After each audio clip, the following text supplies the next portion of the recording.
നിങ്ങൾക്ക് നിങ്ങളുടെ ഫോൺ കൂടെ ചെക്ക് ചെയ്യാനുള്ളൊരു ടെൻഡൻസി തോന്നാറുണ്ടോ? അല്ലെങ്കിൽ നിങ്ങൾ ഫോൺ അൺലോക്ക് ചെയ്തിട്ട് പ്രത്യേകിച്ചൊന്നും നോക്കാനില്ല എന്ന് മനസ്സിലാക്കിയിട്ട് വീണ്ടും ലോക്കാക്കി വെക്കുന്ന ഒരു അവസ്ഥ ഉണ്ടാകാറുണ്ടോ? എന്നാൽ നിങ്ങൾ മനസ്സിലാക്കേണ്ട ഒരു കാര്യം, ഇത് നിങ്ങൾക്ക് മാത്രം സംഭവിക്കുന്ന ഒരു കാര്യമൊന്നുമല്ല. ഇന്ന് ഒരുപാട് ആളുകൾക്ക് ഈ അവസ്ഥയുണ്ട്. ഇത് എന്തുകൊണ്ടാണ് സംഭവിക്കുന്നതെന്ന് നമുക്കൊന്ന് നോക്കാം. അതിന് ഒന്നാമത്തെ കാര്യം എന്ന് പറയുന്നത്, നമ്മുടെ ബ്രെയിൻ ശരിക്കും അൺഎക്സ്പെക്റ്റഡ് ആയിട്ടുള്ള റിവാർഡ് വളരെയധികം ആഗ്രഹിക്കുന്നുണ്ട്. നമ്മളൊരു കുട്ടിക്ക് 5 മിനിറ്റ് കൂടുമ്പോഴത്തേനും ഓരോ മുട്ടായി കൊടുക്കുകയെന്ന് വിചാരിക്കുക. അങ്ങനെ നമ്മൾ മുട്ടായി കൊടുക്കുമ്പോഴായിരിക്കും, അല്ലെങ്കിൽ കുട്ടി എക്സ്പെക്റ്റ് ചെയ്യാതിരിക്കുന്ന സമയത്ത് മുട്ടായി കൊടുക്കുമ്പോഴായിരിക്കും കുട്ടിക്ക് കൂടുതൽ സന്തോഷം ഉണ്ടാവുക. കുട്ടി എക്സ്പെക്റ്റ് ചെയ്യാതിരിക്കുന്ന സമയത്ത് കൊടുക്കുമ്പോഴായിരിക്കും അല്ലേ? ഇതേപോലെ തന്നെയാണ് നമ്മുടെ ഫോണിനോട് ബന്ധപ്പെട്ട് നമ്മുടെ ബ്രെയിൻ നിൽക്കുന്നത്.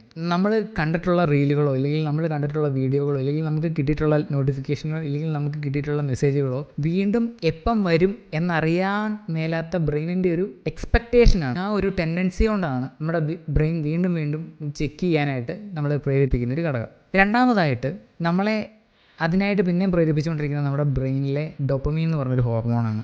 ശരിക്കും ഡോപ്പമീൻ എന്ന് പറയുന്ന ഹോർമോൺ ഒരു ഹാപ്പി ഹോർമോൺ മാത്രമല്ല, ശരിക്കും അതൊരു ആൻറ്റിസിപ്പേറ്ററി ഹോർമോൺ കൂടിയാണ്. നമ്മളെ ആൻറ്റിസിപ്പേറ്റ് ചെയ്യിപ്പിക്കും. എന്തെങ്കിലും പുതിയതായിട്ട് വന്നിട്ടുണ്ടാവും, ആരെങ്കിലും എനിക്ക് മെസ്സേജ് അയച്ചിട്ടുണ്ടാവുമോ എന്നൊക്കെയുള്ളൊരു ആൻറ്റിസിപ്പേഷൻ, ഒരു പ്രതീക്ഷ എപ്പോഴും തന്നുകൊണ്ടിരിക്കുന്ന ഒരു ഹോർമോണാണ് ഡോപ്പമീൻ. അതുകൊണ്ട് തന്നെ ഓരോ നോട്ടിഫിക്കേഷൻ വരുമ്പോഴോ അല്ലെങ്കിൽ നോട്ടിഫിക്കേഷൻ വന്നേക്കോ എന്നുള്ള പ്രതീക്ഷ പോലും ഈ ഫോൺ എടുക്കാനായിട്ട് വീണ്ടും പ്രേരിപ്പിച്ചേക്കാം. ഇനി മൂന്നാമതായിട്ട്, നോട്ടിഫിക്കേഷൻ എന്ന് പറയുന്നത് നമ്മുടെ ശ്രദ്ധ തട്ടിയെടുക്കും. അതായത് നിങ്ങൾ തന്നെ മനസ്സിലാക്കിയാൽ മതി, ഇപ്പോൾ നമ്മൾ ജോലി ചെയ്തുകൊണ്ടിരിക്കുന്ന പക്ഷം പെട്ടെന്ന് നമ്മുടെ ഫോണിലൊരു നോട്ടിഫിക്കേഷൻ വന്നു കഴിഞ്ഞാൽ നമുക്ക് ആ ജോലിയിൽ ഉള്ള ശ്രദ്ധ മാറിയിട്ട് ആ നോട്ടിഫിക്കേഷനിലോട്ടായിരിക്കും നമ്മുടെ ശ്രദ്ധ പോകുന്നത്. ആരായിരിക്കും എനിക്ക് മെസ്സേജ് അയച്ചത്, അല്ലെങ്കിൽ എന്തായിരിക്കും അത് എന്നുള്ളതിനെ പറ്റിയിട്ടുള്ള ഒരു ചോദ്യം ഇങ്ങനെ നമ്മുടെ ഉള്ളിൽ ചോദിച്ചുകൊണ്ടിരുന്ന് തന്നെ വീണ്ടും ഫോൺ ചെക്ക് ചെയ്യുന്നതിലേക്ക് പോകാനായിട്ട് ഇടയുണ്ട്. ഇനി നാലാമതായിട്ട്, ഫിയർ ഓഫ് മിസ്സിങ് ഔട്ടാണ്.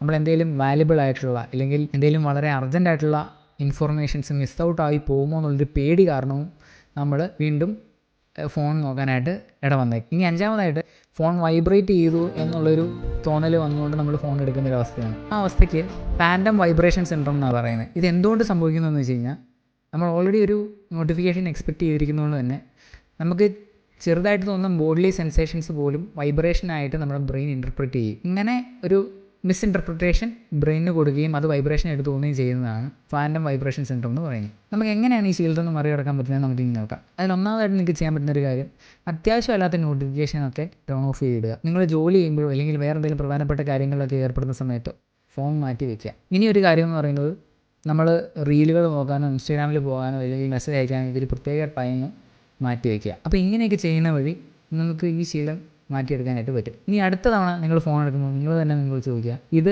എനിക്കിപ്പോൾ ആവശ്യം ഉണ്ടായിട്ട് എടുക്കുന്നതാണോ അതെയോ എൻ്റെ ശീലത്തിൻ്റെ പുറത്ത് എടുക്കുന്നതാണോ? നമുക്കിനി മറ്റൊരു വീഡിയോ ആയിട്ട് വീണ്ടും കാണാം. നന്ദി.